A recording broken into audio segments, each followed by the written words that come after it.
Randy, you've been a deeply valued colleague and an invaluable mentor. Not once did I ever enter your office that I didn't leave without knowing at least 10 new things, and probably had a book recommendation and solid advice on how to be a better pastor. You're a gifted storyteller and wordsmith, as well as a skilled guitar player. And above all, you're perhaps the most intentional listener I've ever met. If I've leveled up in any of those areas of ministry, you're who I'd give credit. And while you're one of the finest pastors I've ever worked with, you're an even better friend. No one was more welcoming to Jessica and to my boys at First Presbyterian. You would find them and speak to them and take a deep interest in them, a caring interest, and you made them feel at home. I will never forget the moment that you stood with me outside the barn before our wedding ceremony. I turned to you as someone whose marriage and family I deeply admire, and I asked, "Randy, what's the secret to years of strong marriage?" And you chuckled. Not because it was funny or even too big a question, although it certainly was, but out of humility, which is how your heart leads. And then you smiled, and you took the standard Randy long pause that we should all take before speaking in honesty, and you said, intentionality. You have to wake up every single day and choose to prioritize your spouse over yourself, and keep working at that. You have to choose to do your best, to love unselfishly, and intentionality. It's still probably the best advice I've ever received, and almost a decade later, we're both still trying to follow that each day. Your kindness, your sincerity, hospitality, humor, endless patience, wisdom, humility, and yes, intentionality is a gift to everyone that you've ever met and served. You're the finest pastor I've ever worked alongside. Your pride in your wife and your children is evident in every word that you share about them. You're trustworthy and dependable. And while Salisbury and our entire denomination will be diminished by your absence, we are all of us enriched by your impact, and your legacy is worthy of the accolades that you're going to get in this season for sure. Thank you for everything, my friend. Don't be a stranger.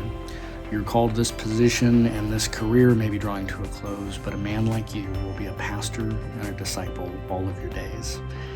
God be with you and your family. Well done, good and faithful servant. I got to know Randy when I became the treasurer of the Presbyterian Women's Organization.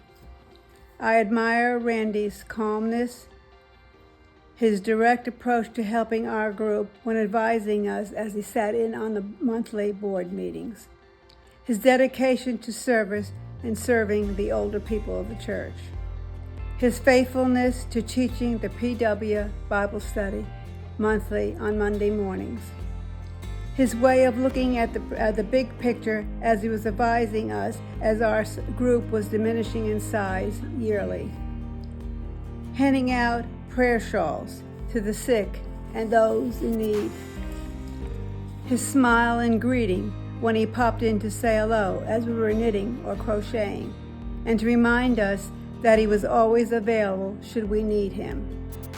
As spokesperson for the PW group, we want Randy to know how much he is appreciated and to thank him for all his thoughtful kindness. He has given out more than 300 prayer shawls and countless number of baby Afghans. He is a very special person in all ways, and one that you can rely on, trust, and believe. We wish him all the best in his retirement, as well as enjoyment, peace, good health, and happiness. Hello, Randy. The time has come, and I've thought back on a lot of the things that you've done for us at First Pres and what you've meant to us. I'm just going to name a few because there are a lot. First, I think of all the teens with the mission trips. We went on a few together, and I think the most lasting thought about that is the calm presence that you exhibit among all that crazy activity, and the very special reflections at night. Another thing was the years of being our faithful Bible moderator at Presbyterian Women. You certainly deserve life membership in PW for all of that. Next, I would mention the times that you visited in our home when we had sickness or surgeries or an accident or whatever, but you were there with pleasant, calm presence or conversation, and those times were appreciated. Last but not least, I would say the guidance I received when I was really in a troubled spot. And you'll probably remember several of them, but I always left your office thinking that I could make a better decision or that I could survive whatever I was concerned about. But you won't be forgotten. We appreciate all you've done at First Presbyterian, many, many acts of service and acts of kindness, and therefore many, many memories. Thank you so much. I worked with Randy as a Sunday school teacher, as a deacon, and an elder. But I really got to know Randy on TWAM mission trips. He worked harder than people decades younger than himself. He got to know the people whose houses we were building. He led religious services, and he kept the peace. I want to tell a story about Randy's peacekeeping on a TWAM trip to Reynosa, Mexico. The weather was hot and the work was hard. On the last day, we crossed back into Texas and went to South Padre Island for an afternoon at the beach. Despite the rigors of the week, our TWAMers were full of energy and a football game broke out. While our teams were playing, a lady came up and set her chair on what she thought was a nice patch of beach. We thought it was the 20-yard line. Inevitably, there was an interaction. One of our kids was going out long for a pass and collided with the lady. Our teams apologized and the lady left. 20 minutes later, the game was still going on, but she came back with the police. Randy went over to the officer and they talked for a while. After a few minutes, they were laughing. The officer left without anyone being in handcuffs. Randy explained the situation to the officer about the football game, where we were from, and what we were doing that week. It turned out the officer was originally from Kannapolis. They talked about life in North Carolina, restaurants and people they knew. Randy diffused a potentially bad situation by keeping the peace. Randy Kirby has been one of my spiritual leaders for the past 20 years. And during that time, he has never, ever disappointed me. During that time, Randy taught me something that I am still using to this day. When I am talking with someone who is having a hard time or going through a tough experience and I don't know what to say, Randy says to just sincerely say, I am sorry. I am fortunate to have Randy as my friend, and our church is most fortunate to have him as a leader for so long. There is one more thing that I like about Randy. If I have missed the news, I can go to church on Sunday morning and hear him pray, and I am up to date. We're going to miss you, Randy. Oh, hi. What am I doing? Well, certainly I'm not measuring to see if my office furniture would fit in this space. That's what I'm not doing, but that's beside the point. Can I help you? Talk about Dr. Kirby? I can do that. That's a simple thing. I would use words like kind and caring. A great artist. I remember when Barry started painting, what? This isn't about Barry Kirby? Oh, this is Dr. Randy Kirby. My bad. Oh, I can tell you about Dr. Randy Kirby. I've worked with him for now going on 21 years, just over 20 years. I would use the same words as I described Barry for Randy. Randy is kind, caring, empathetic. He generally wants to know when he asks you how you're doing. He wants to know what's going on in your life. He wants to be able to care for you as a pastor and a friend. Randy, working with you has been a true pleasure for me. You have been a calming presence here all these years. I hope as you go forward with Barry in your retirement years that you find happiness and joy, that you get to spend many, many, many years watching grandchildren grow up, being a part of their lives. Good luck. Randy and I have mostly gotten to know each other in staff meetings or on staff retreats. I just really enjoy his dry humor. It's one of my favorite things about him. I love it in a staff meeting when he just throws in a little bit of that. I think he knows that I always appreciate those. He's also been very helpful to me over the years in getting to know the history of the church and, not being a Presbyterian myself, why they do the things that they do. And while I'm sad that we won't have any more kitchen conversations, and while we wish we could keep you here forever, I'm happy for you, and I hope and pray that this next chapter of your life brings you joy. Hi Randy, I have no words really to show how much I appreciate this year and a half that I was given to work with you and be under your guidance. Of course, all of your sermons were amazing and beautiful, but some of them, this summer especially, it required a lot of courage in a real Christian heart to say what you said. Everyone deserves love and mercy and kindness. Compelling us to also be the voice of the voiceless in calling out for justice and mercy for all. And these sermons were,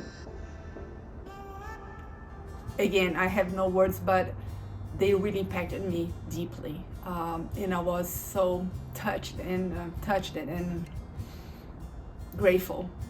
I went to Virginia to meet Randy Kirby in 2001 to see if he might be a good fit for First Presbyterian.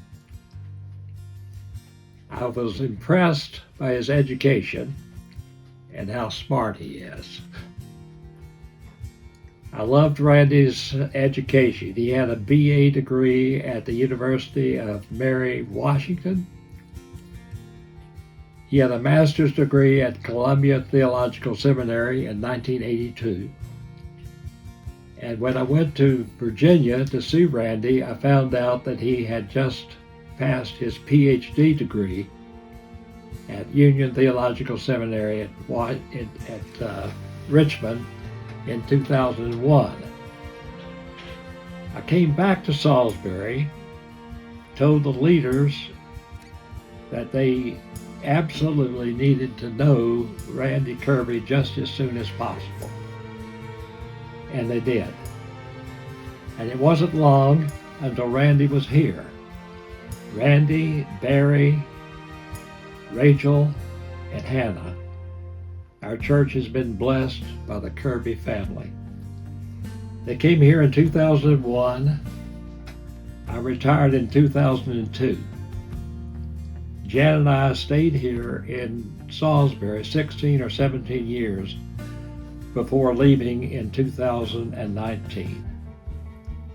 Randy and I became very good friends during those years. When I had problems, Randy was there to help. He came to see me when I was sick, and he came to see me when I was well.